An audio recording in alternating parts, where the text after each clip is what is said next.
ഇവിടെ 13 വർഷം മുന്നേ ഞാനൊരു കോവക്കവള്ളി വെച്ച് കൊടുത്തിട്ടോ. ഇതുവരെ പറമ്പത്തൊന്നും പോയിട്ടേയില്ല. ഇങ്ങനെ എല്ലാ കൊല്ലവും കോവക്ക പറിക്കാൻ കിട്ടും. ഇതിന് സീസണൊന്നും ഇല്ല കേട്ടോ, എല്ലാ പ്രാവശ്യവും ഉണ്ടായിക്കൊണ്ടിരിക്കും. ഞാനിവിടെ എന്നും ഭക്ഷണത്തിൽ ഉൾപ്പെടുത്തും കേട്ടോ. ഞാൻ രാവിലെ ഉറങ്ങി എണീച്ചാലേ കുറച്ച് വെള്ളം, ചൂടുവെള്ളം കുടിച്ച ശേഷം മൂക്കാത്ത 5 കോവക്ക ഡെയിലി കഴിക്കും കേട്ടോ. കോവക്ക കഴിച്ചാൽ പ്രായം കുറയും പോലും, അങ്ങനെ പറഞ്ഞു കേട്ടിട്ടുണ്ട്, പ്രായം തോന്നിക്കില്ല എന്ന്.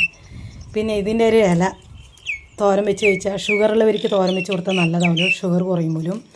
പിന്നെ ഇതിന് അധികം ശ്രദ്ധയൊന്നും കൊടുക്കണ്ട, എന്നാൽ എളുപ്പത്തിൽ നടാൻ പറ്റിയതാണ്. കായ എല്ലാ പ്രാവശ്യം സീസണൊന്നുമല്ല, എല്ലാ പ്രാവശ്യം ഉണ്ടാവും. പിന്നെ വളമിട്ട് കൊടുക്കണ്ട, മരുന്നടിക്കണ്ട. പച്ചക്കറിയിൽ വെച്ചിട്ട് ഏറ്റവും എളുപ്പം നന്നായി ഉണ്ടാകുന്ന ഒരു പച്ചക്കറിയാണ് കോവക്ക. പിന്നെ ഇവിടെ എന്നും ഞാൻ തോരൻ വെക്കും കേട്ടോ. അവർക്ക് ഇഷ്ടമല്ല, ഞാൻ കഴിക്കും. ഞാൻ എന്നും ഭക്ഷണത്തിൽ ഉൾപ്പെടുത്താറുണ്ട്.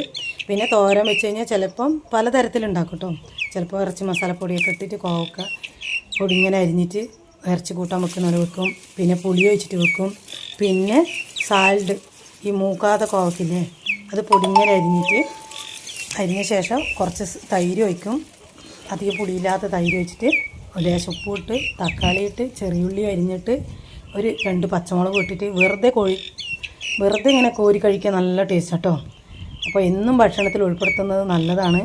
അപ്പോൾ ശരീരത്തിന് കേടില്ലാത്തൊരു പച്ചക്കറിയാണിത്. കാണാൻ എന്ത് ഭംഗിയാന്ന് നോക്കിയാൽ. പിന്നെ ഇതേപോലെ എല്ലാവരും വീട്ടിൽ ഒരു കോവക്ക വള്ളി നട്ട് പിടിപ്പിക്കുക. ഓക്കേ.